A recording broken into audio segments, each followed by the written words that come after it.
it's time to get busy learning some new math concepts or practice some old ones. I'd like to show you three numbers, 5, 3, 15. I'd like for you to think of a way to write them as a fact family. Can you add and subtract with the 5 and the 3 and the 15? No, you cannot. To have used the addition and subtraction sign, you would have needed the number 8. But notice we have a 15. What can you do to 5 and 3 that would equal 15? You can multiply. So we're going to use the times sign. So we begin with 5 times 3 equals 15. Now the twin, we flip the order. 3 times 5 equals 15. I think I've got you on the next section. What do I do to the 5 and the 3 now? I'm not adding, I'm not subtracting, and I'm not multiplying. That only leaves one possibility. I hope that you said divide. So the way to write a division sign can be a line with a dot above it and a dot below it. When you divide, you always begin using the larger number first, the 15. Let's bring you up closer. Okay, so if I say 15 divided by 3, that leaves me with 5. If I say 15 divided by 5, that leaves me with 3. Just imagine when you're dividing, think of it like chocolate chip cookies. I have 15 chocolate chip cookies and I want to put them into groups of 3. So that means there would be 5 cookies in each group. Okay, so what I did with division was I took 15 cookies and I separated them. I put 15 cookies into how many groups? 3 groups. Group 1, Group 2, Group 3. And then I have 5 cookies in each group. So remember, when I do division, I'm taking the larger number first and dividing it out into smaller groups. Now let's work with 9, 10, and 90.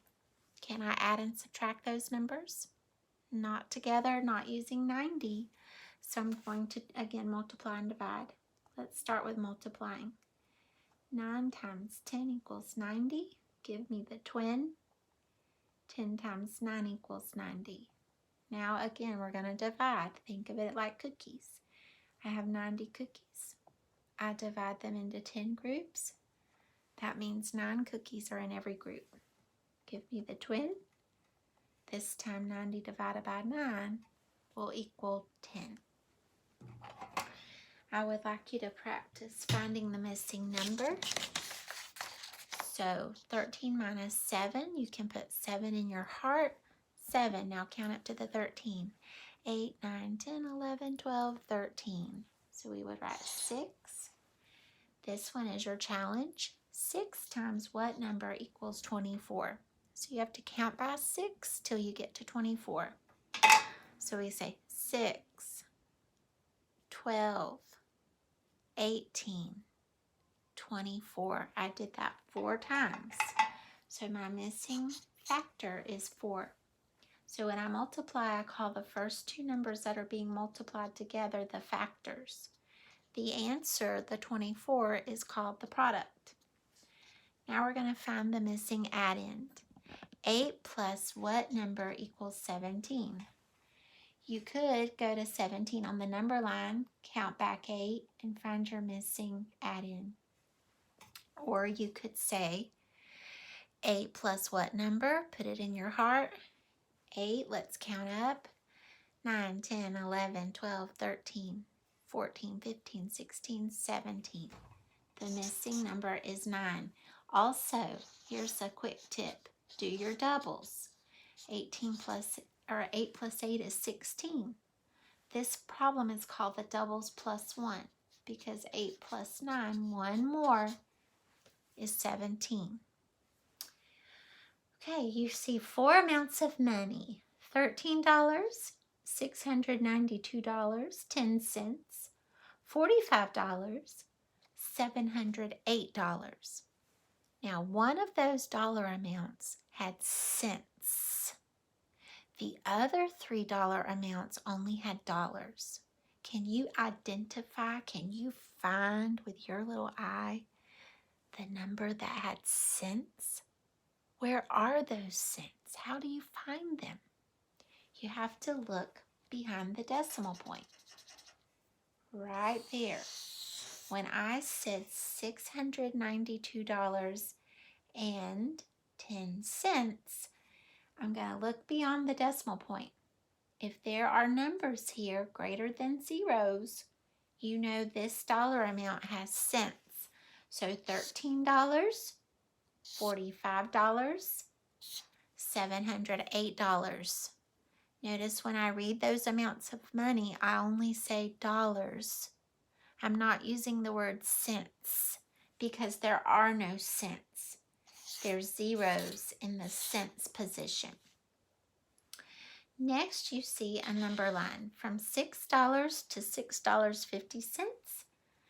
The second line, $6.60 all the way to $7. Okay, let's bring you up a little closer. All right, so I want to round to the nearest dollar. Let's zoom in on $6.20. Is it closer? So my two choices would be $6 or $7. Because remember, I'm rounding to the nearest dollar. So $6.20. Remember, if it's 0 to 4, I round down. So I'm going to look in the dimes position. The 2 is in the dimes position. So the 2 is less than 5. I'm rounding down. $6.20 is closer to $6. Round it down. Now we'll focus on a different one. How about $6.80? So again, the two choices are $6 or $7. I want to round the money to the nearest dollar. I'm going to go to the dimes position, just like you do when you're rounding numbers that aren't dollar amounts. The 8 tells me to round up. $6.80 is closer to 7, so we would round up. So on my paper, if the problem said, round $6.80 to the nearest dollar, and it had a blank for me to write the answer, I would write $7. Okay, $6.80 is closer to $7. Next, I want you to listen to a story problem. Sorry for the shakiness. Listen to a story problem and see what we need to do to solve this story. So you're going to have to put your listening ear on. So turn up the volume, refocus, give me your eyes. Are you sitting up big and tall and straight? Remember, shoulders back, chair flat, feet on the floor, and we talk no more. Okay, focus in. Last job, a story problem. This is your thinking cap. Mrs. Green has 13 girls in her Sunday school class. She wants to estimate. Another word for estimate is using your best guess, making a prediction, maybe even rounding numbers. Estimate the number of cupcakes she needs to bring for a special treat. Will there be a problem if she rounds to the nearest 10?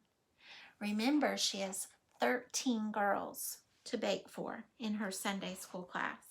Is she going to have a problem if she rounds to the nearest 10? Yes, she is going to have a problem because 13 is rounded down to 10. So if she were to round the number to the nearest 10, she would bake only 10 cupcakes. That means 3 girls will not receive a cupcake. Okay? So all the girls would be present and they would have 3 cupcakes too few. So she should not round. She should not estimate. If anything, she needs to bake extra just in case she has visitors. Okay, boys and girls, there you have it. I want you to practice in your arithmetic book today.